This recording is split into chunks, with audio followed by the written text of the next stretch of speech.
This tutorial explains a basic backroll transition. This trick uses the same kite movement as a jump transition. With right hand pressure, raise the kite slowly, which helps lose some speed. Just before 12, rotate and pull in the bar enough to take off.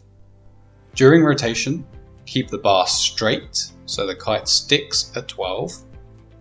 As you come in to land, steer right firmly to change direction. Steer left gently to slow. Pull in the bar for lift. Keep bar straight to hold the kite still. Steer left firmly to change direction.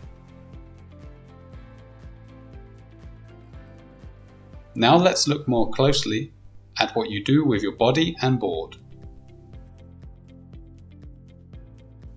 You're raising the kite slowly. Just before the kite reaches 12, we initiate the backroll. Carving quickly upwind gives you the rotation. Edging hard will also help you to cut your momentum to the right. Pull the bar in just enough for lift.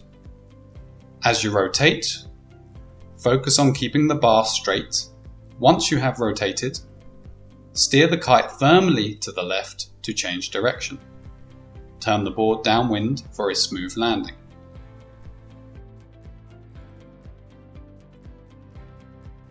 Steer right gently to help you slow down. Just before 12, edge firmly upwind. Pull in bar to take off. Keep bar straight during rotation. When you're ready to land, steer firmly to the right to change direction. As mentioned, a common problem is not being able to lose your original momentum.